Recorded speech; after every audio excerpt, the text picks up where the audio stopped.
J'ai beau dormir 1h30 de moins que mes congénères il y a 50 ans, je suis en proie à un tourbillon. Pourtant, je cuisine plus vite, je garde plus rapidement un environnement propre.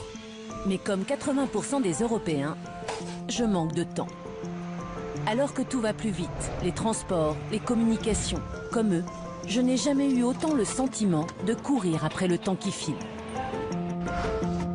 Je suis allée à Lyon, à Caen, à Nancy, à Paris, partout, ce même sentiment d'urgence permanente. C'est quoi, je manque dans une journée? Ouais, le temps. Le temps. J'ai pas le temps, désolé. Le temps. Oui, c'est surtout ça, ouais. Ça c'est sûr. Il y a plein de choses à faire et puis on court tout le temps. C'est un cercle vicieux, le règne du toujours plus. Le temps que nous avons gagné grâce aux innovations technologiques, nous l'avons réinvesti pour en faire toujours davantage. Nous voulons tout réussir, être performants dans nos vies privées et professionnelles. Nos journées sont devenues des listes de tâches impossibles à accomplir. Et à ma grande surprise, les retraités ne sont pas épargnés. Ça va vite. Même pour vous? Pour nous, oui. Les petits-enfants, les enfants, s'ils n'ont pas le temps, il faut appel à nous. Hein. Donc même les personnes âgées manquent de temps? Ah oui, ah oui. Moi, je crois que c'est encore pire parce qu'on va plus lent. L'accélération de nos rythmes de vie est si effrénée que nous sommes nombreux à craquer. 2 Français sur 10 souffrent ou ont souffert de burn-out.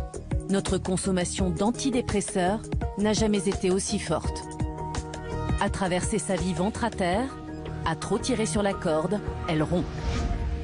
Hélas, on est toujours dans ce credo de l'époque qui dit que aller vite, en faire beaucoup, réagir rapidement, ce sont des valeurs, ce sont des vertus, ce ne sont pas des valeurs. La réactivité, ce n'est pas une valeur, c'est un comportement, c'est une attitude. Parfois c'est adapté, parfois ça ne l'est pas, et parfois c'est meurtrier. La santé psychologique, c'est ralentir, s'alléger. Ralentir. Ce serait donc la solution pour garder à distance stress, dépression et burn-out. Rappelez-vous la fable du lièvre et de la tortue. Qui gagne à la fin? La tortue et son allure de sénateur. Le lièvre a cru qu'en courant, il pourrait multiplier les tâches. Il s'est tellement dispersé qu'il en a oublié l'essentiel. 4 siècles après La Fontaine, un mouvement international fait l'éloge de la lenteur. Dans le monde, des dizaines de milliers de personnes ont adopté la slow life. La vie, plus lentement. Pour ralentir, je me suis dit qu'il me faudrait changer de vie, me retirer à la campagne, devenir décroissante ou au contraire dépenser des sommes folles pour me détendre. Mais j'étais loin du compte. La slow life s'inscrit bien dans le monde d'aujourd'hui, le mien, le vôtre. J'ai découvert comment instiller des bulles de lenteur dans mon quotidien surbooké.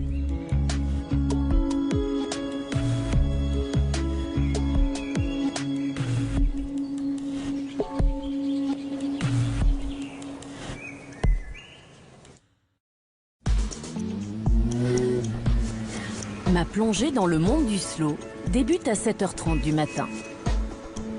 L'heure de pointe sur les routes, dans les transports en commun. L'heure où l'on presse le pas pour ne pas être en retard au travail. Certainement pas l'heure de prendre son temps. Et pourtant. Pascale Gary a 55 ans. Son travail commence à 8h30 dans une société d'HLM. Depuis 2 ans, elle a changé ses habitudes. Elle se réveille une demi-heure plus tôt. Comme 10% des Français, Pascale a choisi de se rendre à son travail à pied. Et ce n'est pas la porte à côté. Elle a 5 km à parcourir, 1 heure de marche devant elle.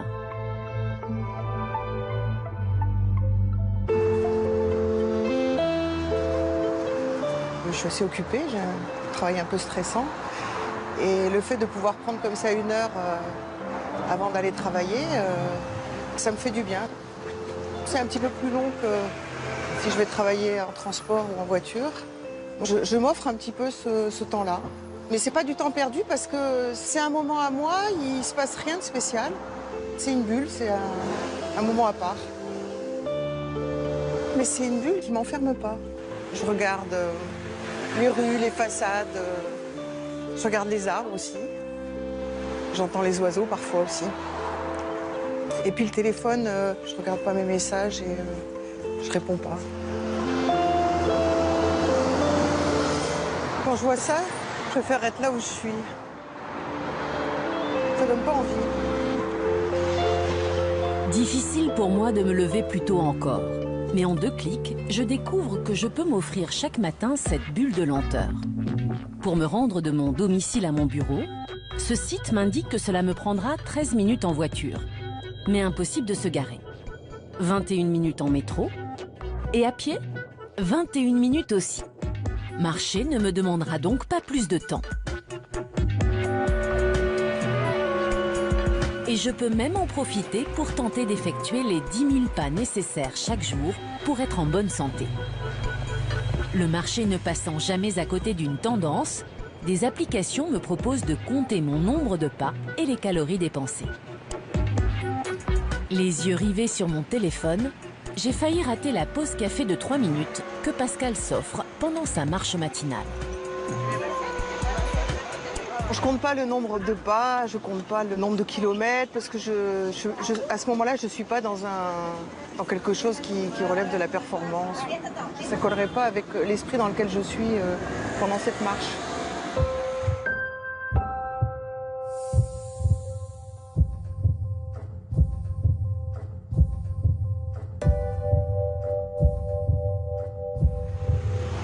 Il me reste quelques minutes avant d'arriver au travail. Je suis détendue, je suis prête. Certains collaborateurs ont même remarqué qu'il y avait une différence. Je dis pas bonjour de la même façon.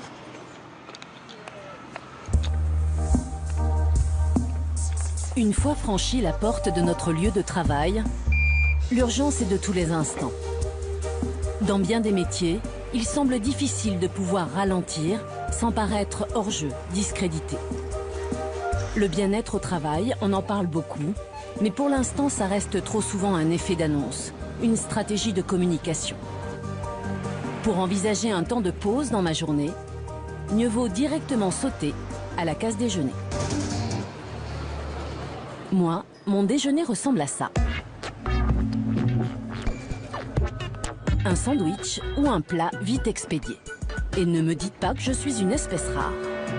En 20 ans, la pause déjeuner est passée d'1h30 à 22 minutes en moyenne. Le déjeuner n'a plus rien d'une pause.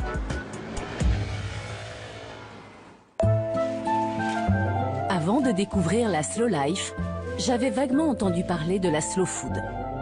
La slow food propose que ce que l'on mange soit cultivé, cuisiné et dégusté avec le temps nécessaire pour le faire.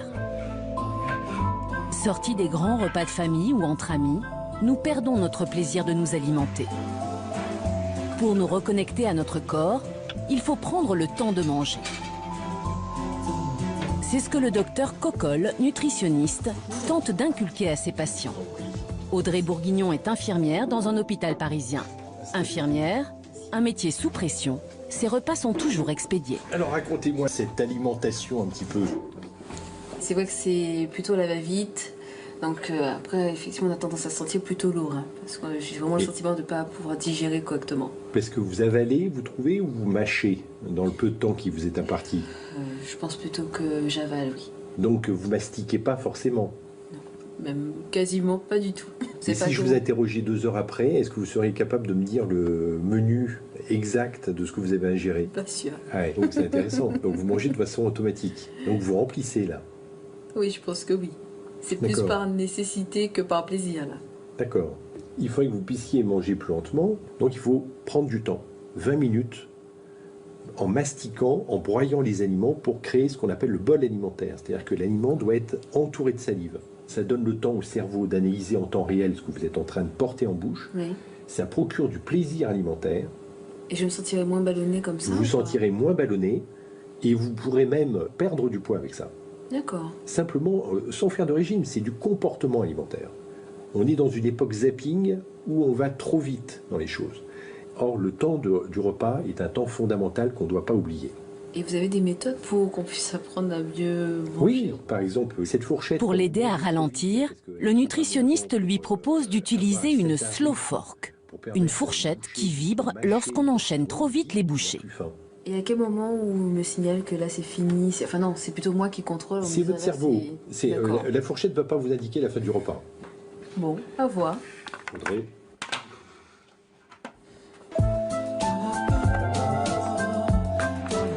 Avons-nous à ce point perdu nos intuitions pour avoir besoin d'une fourchette qui vibre afin de retrouver le plaisir de manger tranquillement? À peine sortie du bureau de son nutritionniste, Audrey profite de son jour de repos pour tenter de manger plus lentement. C'est l'heure de vérité. Ça fait bizarre de se dire que c'est surveillé.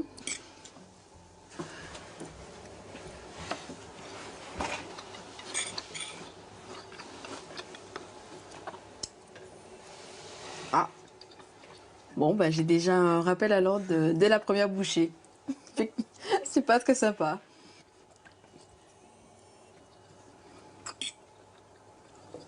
Encore une fois.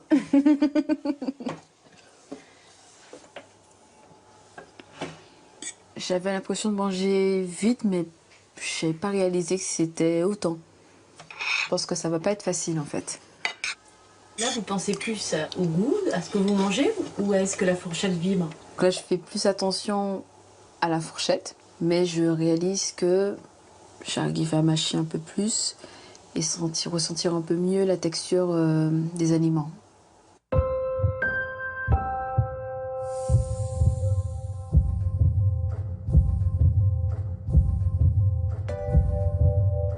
J'ai pris plus de temps pour me poser et ça fait du bien.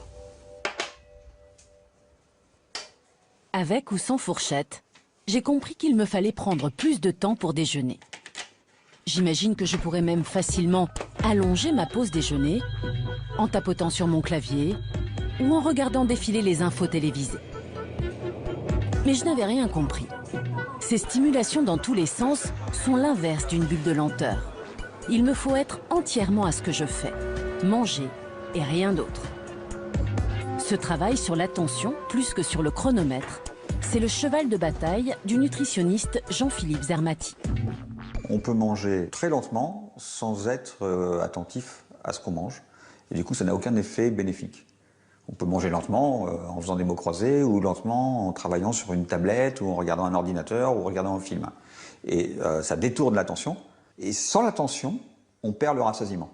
C'est-à-dire que l'envie de manger ne disparaît pas. Pour avoir du rassasiement, il faut une conscience des sensations procurées par les aliments. Alors, notre société, en fait, est remplie de distracteurs qui nous empêchent d'être attentifs à nous-mêmes et se rééduquer à ça, c'est-à-dire finalement redevenir, le mot est un petit peu fort, mais le maître de son attention, c'est quelque chose qui devient compliqué. Cette fois, j'ai bien compris. Même si je dois me contenter d'un sandwich, pour le savourer dans le calme et le plaisir, je peux choisir de le manger face à l'eau d'un canal ou en me perdant dans la contemplation des feuillages. Je pourrais presque m'assoupir. D'ailleurs, c'est l'heure de la sieste. Ce serait une sacrée pause, ça. Mais bon, c'est bien connu, la sieste. C'est pour les feignants. Mais comment expliquer que la moitié d'entre nous ressent le besoin de la faire? Dormir, comme manger, c'est bien un besoin primaire de l'être humain. Pour vérifier que la sieste est vraiment réparatrice, j'ai pris rendez-vous avec le professeur Damien Léger. Il dirige le centre de recherche sur le sommeil à l'Hôtel-Dieu à Paris. Ces recherches sont sans équivoque. Nous dormons moins, 6h55 en moyenne. Les adolescents ont même perdu 50 minutes de sommeil par nuit en seulement 20 ans. Nous dormons moins et moins bien. Un Français sur 3 lit en pleine nuit les SMS qu'il reçoit. On est en déficit de sommeil quand on dort moins de 6 heures par 24 heures au cours de la semaine. Et ça concerne donc 20 à 30% des Français. C'est pas que le travail, c'est aussi qu'il y a beaucoup de gens qui sont sur les réseaux sociaux, Internet, la télévision, les vidéos, jusqu'à très tard le soir, les tablettes. Donc cette privation de sommeil, elle s'accompagne en fait de beaucoup de problèmes de santé. On sait que dormir moins de 6 heures par 24 heures, c'est associé au diabète, à l'obésité, à l'hypertension artérielle, au risque cardiovasculaire, au risque d'accident. Et la sieste dans tout ça. Toutes les études scientifiques sont formelles, elle permet de sacrément limiter les dégâts. Déjà, la sieste, ça améliore les choses sur le plan neurologique, cognitif. On réagit plus vite, on est plus attentif, on améliore sa mémoire. C'est un effet biologique, c'est-à-dire que les neurotransmetteurs du stress, par exemple, qui sont augmentés quand on est privé de sommeil, eh bien, sont rediminués par la sieste.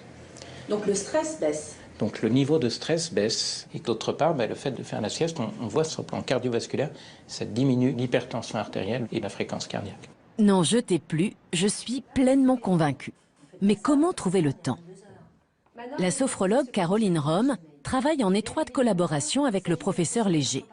Au sein de l'hôpital, elle enseigne à des personnes en déficit de sommeil comment rapidement piquer du nez à la barbe de ceux qui les entourent. On appelle ça la sieste flash. La sieste flash, il n'y a pas de sommeil, c'est juste vivre la bascule dans le sommeil. Vous savez, vous lisez un bouquin, puis la tête fait ça. Ça, c'est parce que vous avez vécu la bascule, qui est un autre niveau de conscience, et vous avez eu ce relâchement musculaire qui a fait que la tête est tombée. Ça peut se faire dans les transports, en open space. Si seulement on pouvait dormir sans que ça se voit, ça serait génial. Alors, il y a la version réunion. Quand vraiment vous êtes submergé par le besoin de sommeil, et qu'en réunion vous êtes comme ça, vous dites ça va se voir, c'est horrible. Il y a une technique, vous vous mettez, alors ça, parce que ça durera 30 secondes. Non, parce que là, non, c'est pas discret. Là, comme ça. Vous réfléchissez. Tout le monde va penser que vous réfléchissez parce que vous fermez les yeux, on vous fiche la paix. Et quand vous sentez que la tête, vraiment, vous vous laissez basculer, discrètement, vous réactivez. Ça marche. Ça repose. Alors, il n'y a pas de repos parce qu'il n'y a pas de sommeil. Par contre, ça repose quand même, puisqu'il n'y a pas de lutte pour ne pas dormir. Quand on lutte, on s'épuise. Dans la société, on n'est pas programmé pour lâcher prise, au contraire. On est programmé pour toujours être le meilleur, le plus fort, etc. Ça fait partie des rythmes. D'ailleurs, les Chinois, les Japonais, ils l'ont compris avant nous. Ils font des siestes flash partout, tout le temps, et ils sont plus efficaces et ils tiennent le coup beaucoup plus longtemps que nous.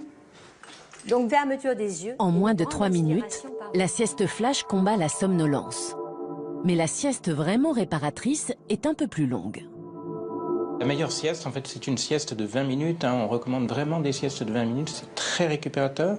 Alors qu'au-delà des 20 minutes, on a du sommeil profond. Et là, ça devient difficile d'émerger. On est dans ce qu'on appelle l'inertie du sommeil. C'est-à-dire vraiment la grande difficulté à émerger, qui n'est pas toujours bénéfique.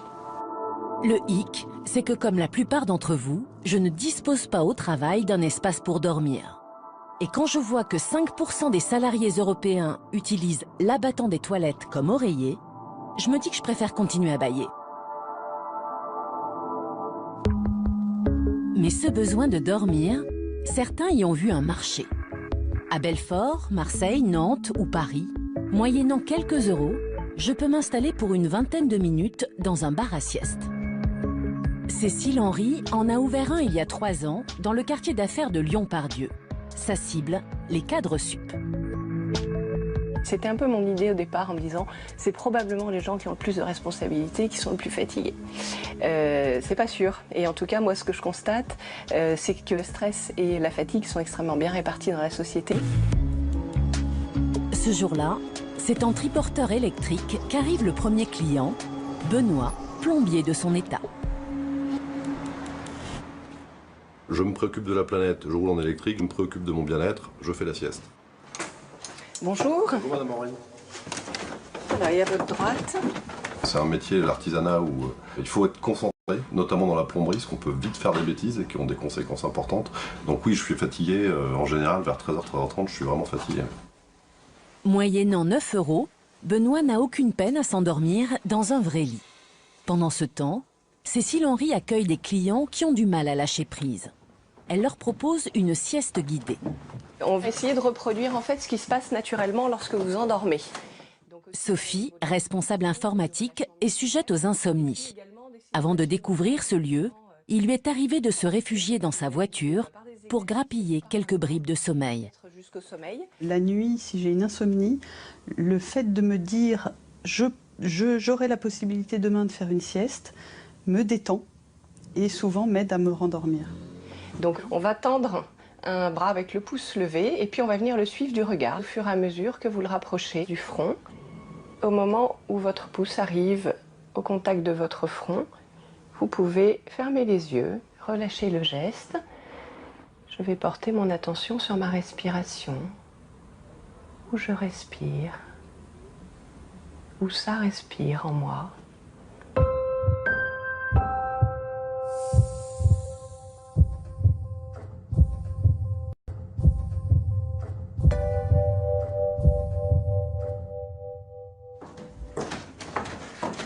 En 45 minutes, ce n'est pas si long, Sophie prend le temps de satisfaire 2 besoins essentiels, dormir et manger. J'aurais pu ne plus aller dormir quand j'ai sommeil. Maintenant, ça fait partie d'une philosophie de vie, hein, d'apprendre à s'écouter, répondre à nos besoins naturels par des solutions naturelles et pas par des médicaments ou par des choses très coûteuses en temps ou en argent. Oui.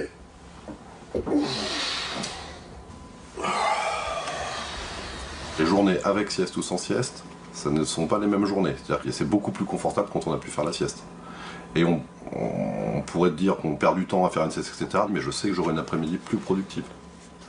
Même une étude de la NASA le confirme. Après 20 minutes de sieste, les performances augmentent de 35%.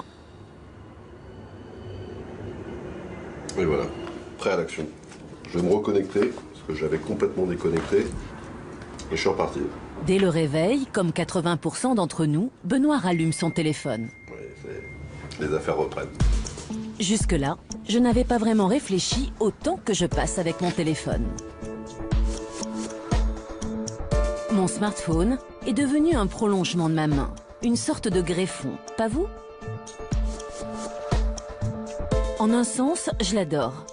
Cet outil me permet en un instant de payer mon stationnement, commander un plat, faire de la gym. Le prochain sera faire des pompes. Il abolit le temps et l'espace. Et je ne suis pas un cas d'espèce. Votre téléphone, vous l'aimez ou vous le détestez? Je l'aime. Elle est très utile et il me tient compagnie. Je veux pas qu'il reste trop loin. Même s'il n'a ni sonné ni vibré, 70% des Français consultent leur téléphone portable au moins toutes les 5 minutes. Les jeunes, entre 16 et 24 ans, pianotent en moyenne 23 heures par semaine. Vous l'éteignez parfois? Juste quand il bug, mais sinon non. Moi j'ai comme un sentiment de dépendance que j'arrive pas à contrôler si vous voulez. Je dois bien le reconnaître. Mon smartphone n'est pas pour rien dans mon sentiment de trop-plein. Il s'agit même d'un des principaux responsables. C'est devenu mon meilleur ennemi. Cet appareil, il vous distille un petit poison. Il va vous rendre totalement prisonnier de lui-même. Donc la personne va être en permanence en dialogue avant tout avec son smartphone. Combien sommes-nous connectés à nos téléphones et déconnectés de nous-mêmes et de ceux qui nous entourent? Au point d'oublier de regarder en traversant, de perdre de vue qu'on est à table avec quelqu'un.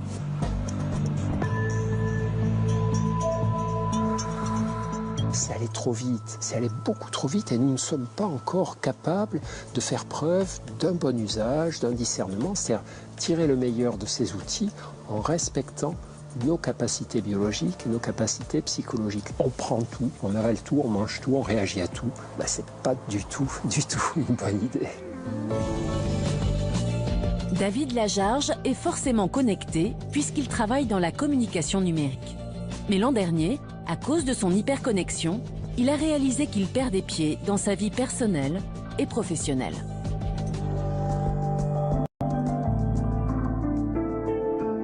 Dans ce parc, comme à tout moment de la journée, il ne quittait pas des yeux son téléphone. Ça pouvait être au travail, dans les réunions, quand j'étais au restaurant avec des amis ou même en face d'une seule personne en pleine conversation, quand je me promenais, quand j'étais posé ici alors que l'idée c'était quand même justement de souffler, non. Il fallait systématiquement quand il arrivait quelque chose que je le regarde, donc oui, c'était la priorité. Il fallait que je le regarde. C'est le paradoxe en fait, on a cette illusion parce qu'on est super connecté, on est du coup tout le temps là et on est le pro de la communication parce qu'on est tout le temps présent avec les gens, alors qu'en fait non, parce qu'on n'est pas finalement là et on n'est pas finalement là aussi pour soi-même. Combien sommes-nous à avoir perdu le contrôle de nos vies en l'interrompant sans cesse pour regarder nos écrans? David a su réagir à temps. Si je viens avec un téléphone, j'ai l'habitude de reprendre mon vieux téléphone à clapper qui est ici. Hop. Ça me permet d'être sûr de ne pas être dérangé pour tout et n'importe quoi. J'ai que des gens qui peuvent m'appeler ou m'envoyer des SMS et tout le reste, ça attendra après. Je suis posé voilà, avec mon carnet, j'arrive beaucoup mieux à me concentrer. Puis le papier aide aussi à se concentrer parce qu'on n'a pas des onglets dans tous les sens et où on est distrait. Et je suis devenu monotâche, c'est-à-dire que maintenant je vais une tâche à la fois, je ne fais pas 40 choses en même temps. Et c'est vrai que dans ce sens-là, je pense que je suis plus efficace aujourd'hui aussi. David a découvert qu'il ne pouvait pas être multitâche. Le multitâche, dit-on, est une aptitude des femmes. Mais comment donc sont façonnés les cerveaux féminins pour parvenir à faire deux choses à la fois? Étienne Quéclin, chercheur en neurosciences, dissèque ce qui se passe dans nos cerveaux quand on tente de faire plusieurs choses en même temps. Les femmes ne sont pas plus multitâches que les hommes, c'est clair. En fait, ni les hommes ni les femmes sont multitâches en quelque sorte. C'est ce qu'on observe dans nos expériences, hein. Le multitâche est une illusion. Et paf, un uppercut dans les idées reçues. Aucun cerveau, pas plus chez les femmes que chez les hommes, ne peut porter son attention sur deux choses à la fois. Et nos enfants et adolescents n'en sont pas plus capables. On peut tout à fait marcher et parler avec quelqu'un en même temps. Ça pose pas de problème parce que la marche, par exemple, est une activité qui ne demande pas d'attention. Une activité réflexe, si vous voulez. Mais dès qu'une activité demande un minimum d'attention, comme par exemple écouter quelqu'un et comprendre ce qu'il dit, écrire un SMS, eh ben, la manière dont notre cerveau est conçu nous empêche de porter notre attention sur deux tâches à la fois. C'est une capacité que notre cerveau humain n'a pas. Donc si on est dans une situation où on va essayer de faire ça, ce que va faire notre cerveau, c'est qu'il va porter l'attention successivement d'une tâche à l'autre. Ça peut être assez rapide, donc on a cette illusion qu'on fait plusieurs choses à la fois, mais en fait le cerveau ne traite pas les deux tâches simultanément. Il bascule de l'une à l'autre. Je ne peux donc pas comprendre une conversation pendant que je lis un SMS. C'est l'un ou l'autre. Nos va-et-vient incessants d'une tâche à l'autre ne sont pas sans conséquences. La première conséquence, c'est qu'il y a évidemment un temps de bascule d'une tâche à l'autre, qui est perdu pour les deux tâches. C'est une fraction de seconde. Mais lorsque on est sur deux tâches à la fois, le cerveau fait ça tout le temps, et donc ça se cumule petit à petit. Ensuite, ça se traduit par une perte de performance dans l'exécution de chacune des tâches. La troisième conséquence, c'est que ça mobilise beaucoup de ressources dans les régions les plus antérieures du cerveau qui sont très consommatrices d'énergie et donc ça va se traduire par une grande fatigue mentale, voire à plus long terme d'un stress ou une augmentation de l'anxiété, etc. Si à l'instant vous avez jeté un coup d'œil à votre téléphone qui bipait, vous avez forcément raté quelques mots. Alors Étienne Quéclin vous le répète. Le multitâche est une illusion. Passer sans cesse d'une tâche à l'autre nous fait donc perdre du temps, commettre des erreurs, épuise notre cerveau et nous stresse.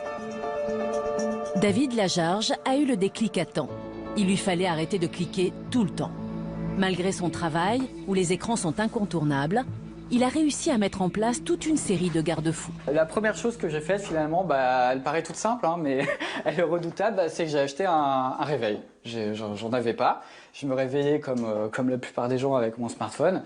Et finalement, le fait d'avoir un réveil, ça fait que le matin, je ne suis pas tout de suite sur mon téléphone, comme un hyper connecté. Voilà, ça c'est la première chose.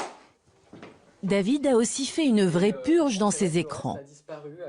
Il s'est défait de ses tablettes, de ses consoles de jeux, et il a revu l'utilisation de son ordinateur et de son téléphone. Je le fais petit à petit, je teste ce qui peut fonctionne aussi avec moi, parce que bon, j'ai une manière de fonctionner, j'ai une manière de vivre, d'être. Il ne faut pas non plus que ce soit une contrainte. Moi, j'ai envie juste de retrouver un équilibre dans mes usages. J'ai pas non plus envie de finir dans un monastère. Donc, pour les mails, la première chose que je me suis forcé à faire, c'est de ne plus les consulter à chaque fois qu'il y en a un qui tombe. Sur son téléphone, David a réduit de moitié le nombre de ses applications. Il lui en reste quand même une quarantaine, ce qui le situe dans la moyenne des Français. Mais elle le sollicite beaucoup moins. Je me suis dit, je vais garder les notifications qui sont humaines, dans le sens où ce sont des SMS, des appels manqués, de la messagerie quelconque. Par contre, tout ce qui est automatisé, les jeux, les applis, les outils, les choses comme ça, je les ai enlevés. Malgré toute sa volonté, parfois David a du mal à se discipliner. Dans ces moments-là, c'est une application qui vient à son secours. On appelle les applications digitales détox. On choisit une durée de temps, 1 heure, 2 heures ou plus, peu importe. Et en fait, une fois qu'on a lancé ça, le téléphone est comme bloqué, figé.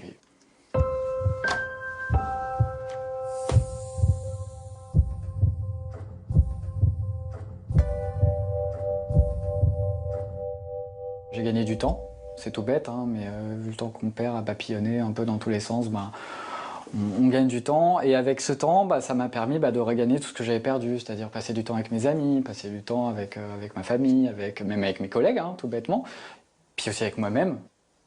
Bout à bout, j'ai l'impression d'être plus heureux, de vivre, tout simplement. Accorder plus de temps à ma propre vie, c'est motivant. Mais vais-je parvenir à garder mon smartphone à distance alors qu'il sait si bien user de subterfuges? La preuve? Il me propose de méditer. La méditation a séduit des millions de Français. Pour méditer, ils sont 400 000 à avoir téléchargé cette application. Je suis face à un paradoxe. Mon téléphone va-t-il me voler mon temps ou m'être utile en me permettant de ralentir? Comme les 8 premières séances sont gratuites, je me lance. Bonjour, je suis ravie de vous accueillir. Après quelques clics, je peux poser mon téléphone et me laisser guider par la voix comme n'importe quel support audio. Quelques conseils avant de commencer. Quand méditer? Maintenant, si vous avez le temps. La présentation est ludique, la voix caressante.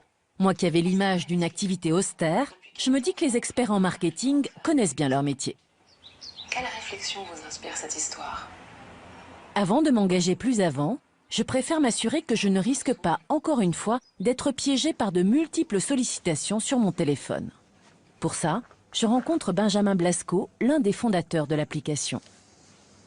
On a été confronté à un challenge, comment essayer de motiver les gens, les accompagner dans leur pratique, sans pour autant les harceler de notifications et d'emails, en les fouettant pour méditer. C'est pas du tout le principe. Donc on a essayé de trouver ce juste équilibre, en quelque sorte, où effectivement on envoie tout de même un certain nombre d'emails ou de notifications assez rares, une fois toutes les 15 jours ou 3 semaines, mais c'est pas du tout du harcèlement, évidemment.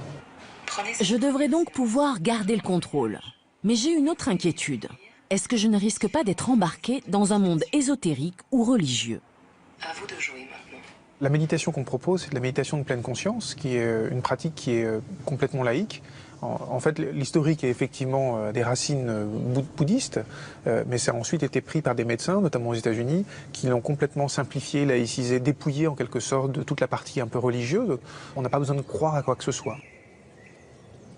Cette méditation laïque, c'est aussi celle que pratique Christophe André, à titre personnel, mais aussi à l'hôpital dans son activité de psychiatre.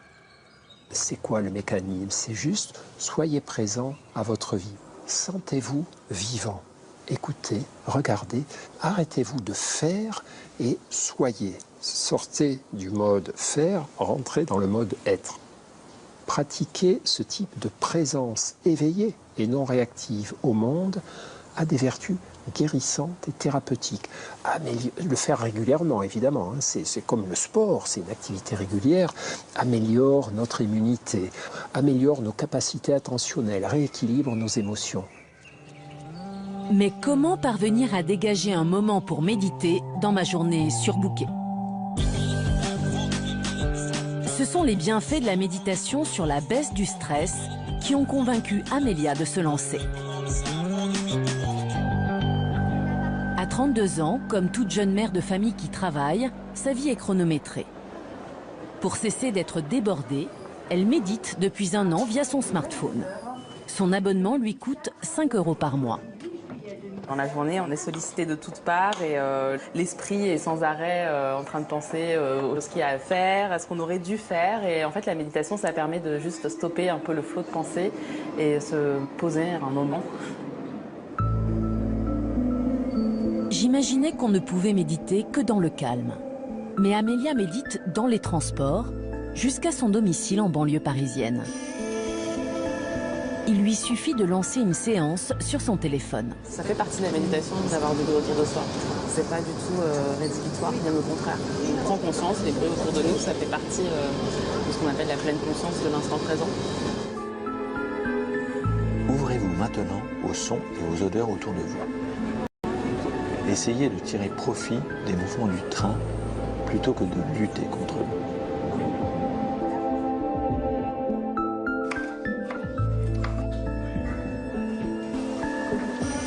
Un petit peu de jambon, un petit peu de courgette. Sur une cuillère plutôt? La méditation, ça permet, je pense, de rester concentré sur ce qu'on est en train de faire, qu'il s'agisse d'une tâche au travail ou d'un moment de jeu.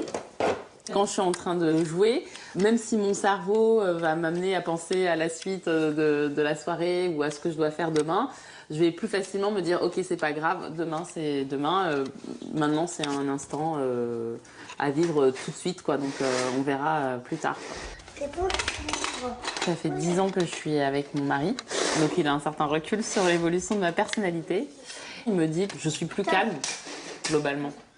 Même s'il m'arrive, comme tout le monde, voilà, d'être agacé, stressé par une situation, je gère mieux ces moments-là. Faudrait que tu médites un peu plus. Amélia, malgré sa double journée de maman qui travaille, parvient à trouver chaque jour 20 minutes pour méditer. C'est une question de choix. 20 minutes, on les passe très facilement sur Twitter, sur Facebook ou derrière YouTube. Donc voilà, c'est juste une discipline à acquérir, quoi. Dès que vous constaterez que votre esprit vagabonde, notez simplement ce qui vous est passé par la tête, sans porter de jugement, sans analyser ou réagir.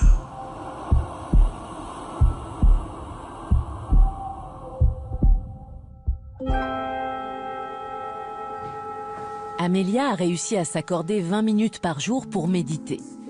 Je découvre qu'il y a aussi d'autres biais pour gagner en concentration, en détente, en calme. Plus de 2 millions de Français ont réussi à trouver du temps dans leur quotidien pour pratiquer le yoga. On allonge l'arrière. Le tricot vit un véritable retour de flamme. Le rythme des aiguilles fait baisser la fréquence cardiaque. 9 Français sur 10 jardinent, même si c'est seulement sur le bord de leur fenêtre. C'est en essayant de choisir entre ces bulles de lenteur que je me suis rendu compte qu'une chose avait disparu de ma vie. Ne rien faire du tout. Je crois d'ailleurs que même si je trouvais le temps, je n'en suis plus capable. On a totalement perdu le sens et la capacité de la non-action. Et notre société est très largement responsable puisque pour nous vendre des choses, des écrans, des logiciels, des ceci, des cela, elle nous a incité à remplir toutes les pages de non-action par des actions ou des distractions. La contemplation, la méditation, la présence au monde, ça ne fait pas gagner d'argent aux firmes. Et donc, on veut arracher ce truc-là de nos vies. Il ne faut pas qu'on se laisse faire. En m'accordant chaque jour un temps pour ne rien faire, certes, je pourrais repousser les dictates de la société de consommation, mais pas seulement. Ça semble paradoxal, mais quand je ne fais rien, mon cerveau n'est pas au repos. Une activité cérébrale fondamentale se met en place. Elle a un nom barbare, on l'appelle le réseau du mode par défaut. Le mode par défaut, ce sont ces moments où l'on voyage dans nos pensées. Le professeur Francis Eustache l'étudie depuis de longues années. Sans le mode par défaut, sans ce voyage dans nos pensées, impossible de construire solidement notre mémoire. On se tourne vers nos pensées, on se tourne vers des informations récentes auxquelles on a été confronté. Et en fait, notre cerveau va permettre de faire en quelque sorte une sorte de synthèse entre ces informations nouvelles ou relativement nouvelles et des informations plus anciennes. Donc c'est un des temps indispensables à la création de notre autobiographie. Si on n'a pas ces moments, eh bien notre autobiographie, il va lui manquer des pages en quelque sorte, et surtout il va lui manquer une cohérence d'ensemble. Le problème, c'est que quand j'ai une minute à moi, je prends mon téléphone pour lire, consulter mes réseaux sociaux ou pour jouer. Or, ce sont des stimulations et elles empêchent mon cerveau d'activer ce mode par défaut. Mais si vous êtes hyper stimulé, eh bien, en conséquence, vous allez peu mettre en route, peu mettre en place ce réseau du mode par défaut. Et il faut tenter, si c'est possible, de le protéger. Voilà pourquoi je dois par moment ne rien faire. Une question me taraude, m'affole même. Comment nos enfants et nos adolescents, multiconnectés, hyperstimulés dès le plus jeune âge, vont pouvoir développer ces capacités qui nous sont essentielles? L'enfance ne serait donc plus le temps de l'insouciance et des rêveries. J'ai rencontré Christine Hébert dans sa salle de classe. Elle enseigne en maternelle depuis bientôt 40 ans. Si elle s'inquiète, ce n'est pas seulement en raison de la prépondérance des écrans. En dehors de l'école, nombre de ses élèves ont des agendas de ministres. Le lundi matin, les enfants arrivent maintenant. Ils ont passé un week-end, certes, certainement intéressant et rempli d'activités, mais tellement d'activités qu'en fait, ils n'ont pas pu se poser, ils n'ont pas pu se reposer de leur semaine d'école. Et que donc ils arrivent, ils sont démobilisés, ils sont fatigués, ils ne sont pas prêts à investir une nouvelle semaine où on va leur demander de l'attention, de la concentration, de la réflexion. C'est très louable au départ, mais c'est trop. C'est vraiment souhaitable que les enfants aient des plages de temps où ils puissent se poser, réfléchir, penser, voire s'ennuyer. Ils ont très peur du vide, nos parents actuels. Quand nos enfants n'ont plus rien à faire, on a coupé les connexions Internet, on ne les a pas inscrits à la guitare, au foot, à ceci, à cela, ils nous engueulent. Ils nous disent qu'ils s'ennuient. Et on a l'impression d'être des mauvais parents.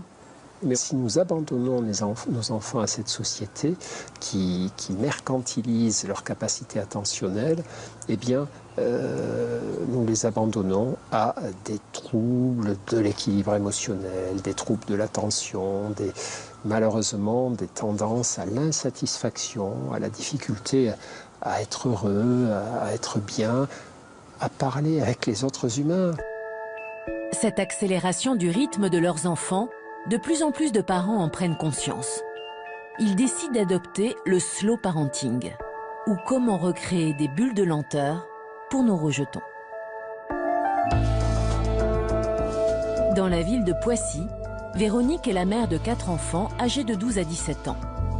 Chaque jour, à la sortie du collège ou du lycée, les ados convergent vers la maison familiale.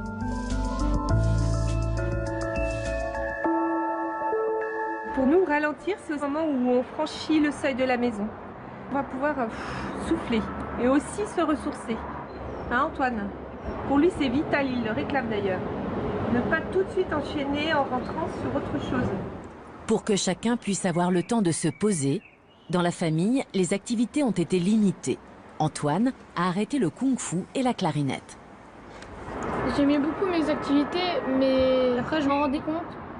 Oh là là, tout ce que j'ai dans mon cahier texte, j'y arriverai jamais. C'est sûr que ça m'a apporté des regrets, mais j'étais moins épuisée. Est-ce que tu as vu une différence sur ton comportement, sur ton humeur? Ça non, pas trop. Moi j'ai vu la différence. Et quand on est sous pression, les frictions viennent très vite. Voire plus que des frictions. Les engueulades. Mais ce rythme plus apaisé, Louis, l'aîné de la fratrie, a parfois du mal à l'accepter. Moi, je me retrouve parfois dans ma chambre à rien faire, rien du tout. Ça, je trouve ça pas bien, c'est pas une forme de repos parce qu'on dort pas. En fait, on tourne dans sa chambre, enfin, on se rend compte qu'on passe du temps inutile. Oui, je fonctionne sous la pression du oui, travail. la pression est bonne aussi, je suis d'accord avec toi, mais l'ennui, ça ouvre sur autre chose, même si on n'en a pas conscience. Et c'est mon rôle de mère de le lui préserver, alors qu'il y a plein de petits trucs qui auraient envie de prendre l'espace. Mais cet espace-là, il me semble qu'il est fondamental pour construire sa personnalité, en fait.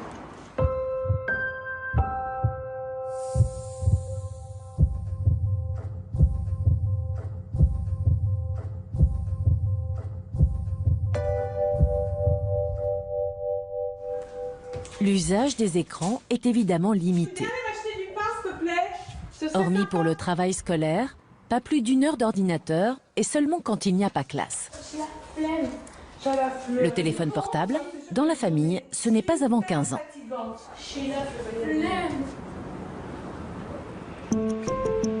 J'ai cru être parvenue au terme de ma découverte du slow. J'ai compris que je pouvais dégager du temps pour satisfaire correctement 2 besoins primaires, manger et dormir. Qu'en m'offrant au quotidien des bulles de lenteur, je pourrais être moins stressée, plus concentrée, présente à ce que je vis. Cela permettra à ma mémoire de se construire, à mes émotions de naître. Mais à ma grande surprise, je me suis aperçue qu'il existe un mouvement slow dans le registre du plaisir. La journée terminée, le slow se glisse sous nos draps, car ces moments-là aussi, nous nous sommes mis à les consommer à toute vitesse. Rencontre express, injonction de performance, il faut jouir à marche forcée. Pourtant, seule une femme sur 2 parvient régulièrement à l'orgasme. Le slow sex m'invite à ralentir pour d'autres sources de plaisir. Un brin sceptique, je me suis quand même laissé tenter. Emmanuelle Duchesne est coach en slow sex depuis 3 ans. Formée aux États-Unis, elle anime des ateliers dans tout l'Hexagone. Une activité confidentielle. En France, ils sont 6 à exercer ce nouveau métier. Je me demande bien ce qu'un coach en slow sex peut m'apporter de plus qu'un sexologue. Dans la sexologie, on parle de dysfonction. On vient parce qu'on a un problème et le sexologue va dire « Ah oui, vous avez un problème ». Et moi, je viens à l'opposé de tout ça parce que les gens viennent et me disent « Je ne suis pas normale, j'ai un problème ». Et moi, je dis « Mais non, toi, tu es toi et tu ressens ce que tu ressens et il n'y a aucun problème là-dessus. Le seul problème, c'est que tu t'es dit que tu devais être comme les autres, qui eux-mêmes se sont dit qu'ils devaient être comme les autres et on est tous à se comparer à un modèle en fait. » Et moi, je dis, c'est pas vous le problème, c'est pas vous qui avez un problème, c'est le modèle dans lequel vous essayez de rentrer. Vraiment de laisser venir. La sexologie n'a plus à prouver les services qu'elle rend. Mais voyons donc ce qu'Emmanuelle propose. Donc aujourd'hui, mon intention, c'est vraiment de vous faire repartir avec quelques petits exercices, quelques petits outils que vous pouvez déjà intégrer dans votre vie. L'atelier va durer une demi-journée. Il coûte 50 € à chaque participant. Certains sont célibataires. Geneviève, elle, est venue spécialement de Dordogne. Elle vit en couple depuis 25 ans. Moi, je trouvais que sexuellement, c'était pas passionnant, quoi. Et donc, je m'étais dit, bon, bah tant pis, j'arriverai jamais à mieux, quoi. Bon, après tout, on s'entend bien quand même. Enfin, voilà, il y avait une espèce de deuil là-dessus. Et je trouve que les outils qu'on travaille ici sont des outils qui, moi, me font du bien. Et en plus, coup de bol, ça va être mieux pour notre couple. Donc, je prends. En fait, un couple est solide si chacun s'occupe bien de soi. Se dévouer et se laisser dévorer par l'autre, c'est pas la bonne piste. Hein. Et donc, je suis là pour moi. En fait, vous allez observer les sensations dans votre corps. La différence, c'est qu'on va intégrer les sensations qu'on va trouver dans notre sexe. L'atelier débute par quelques minutes de méditation. Est-ce qu'il y a au niveau de votre sexe une zone, un endroit que vous ressentez plus qu'un autre? Si c'est le cas, vous allez faire un zoom avec votre attention, comme si c'était un microscope pour aller voir vraiment au cœur de cette sensation-là. Très bien, et puis vous allez pouvoir ouvrir vos yeux, reconnecter avec l'extérieur. Si vous pouvez avoir cette qualité d'attention à votre corps et à votre sexe quand vous faites l'amour, là pour moi vous êtes vraiment dans la conscience et dans le slow sex. Et quand on dit slow, ça ne signifie pas forcément qu'il faut faire tout le temps lentement. Ça veut dire c'est suffisamment lentement pour être capable de ressentir ce qui se passe dans mon corps à l'instant présent. J'ai des sensations de dilatation en dessous des testicules. Voilà. C'est des sensations assez fines en fait. Mais effectivement, en portant mon attention dessus, j'ai remarqué que oui, c'est là. Ouais. C'est là. C'est vraiment ça. C'est à peine perceptible, mais je lui donne toute mon attention. Et vous allez voir que l'attention agit comme un curseur pour l'intensité des sensations. Donc, dans la sexualité habituelle, on a tendance à augmenter le volume. Donc, la taille du sextoy, mettre plus de lingerie, plus de parfum, plus de je sais pas quoi. Et nous, ce qu'on fait, c'est qu'au lieu de faire tout ça, on augmente l'attention qu'on porte aux sensations, aussi infimes soient-elles. Donc, on va faire l'exercice du désir. L'exercice suivant porte sur l'expression du désir. Comment je peux avoir la sexualité que je veux avoir si je ne sais pas ce que je désire et ce que je veux? Car prend-on encore le temps de désirer et de formuler son désir? Donc ce qu'on va faire, c'est que tu vas me poser une question, tu vas me dire « dis-moi ton désir ». D'accord. Je vais répondre et tu vas répondre « merci ». Ok. Dis-moi ton désir. Te caresser le visage. Merci. Dis-moi ton désir. Avoir les massages. Dis-moi ton désir. Lire du Nietzsche sur la place de la Défense. Dis-moi ton désir. Merci. Marcher dehors. Devenir spécialiste des neurosciences. Dire plein de gros mots. Te déshabiller. Cet exercice, il me panique parce qu'à la fois j'ai l'impression que j'ai zéro désir et en même temps il me rassure parce que quand je gratte, j'arrive en retirer quelques-uns et à commencer à tirer le bout du fil et qu'il y en a d'autres derrière. Comme si je creusais une petite source là et que je déblaye un peu le terrain. Mais c'est long, hein. Un de ces cas, il y a un geyser qui va exploser. C'est ça le jeu, d'accord? C'est de répondre non à chaque fois. Les exercices s'enchaînent, tous différents, avec toujours le même principe qui revient avec force. La clé, c'est d'être à l'écoute de son corps. Et dans le moment présent. Et dans le moment présent, voilà. Au terme de ce cheminement, j'ai compris que le cadre de mon existence restera le même. Le réveil continuera à sonner chaque matin, mais il m'appartiendra désormais de m'offrir par-ci, par-là, ces espaces de lenteur qui ne coûtent rien, ou peu, mais qui sont précieux. Dans nos vies, s'il nous arrive de mettre des euros de côté, on ne pourra jamais épargner les heures. Mieux vaut prendre le temps de les vivre.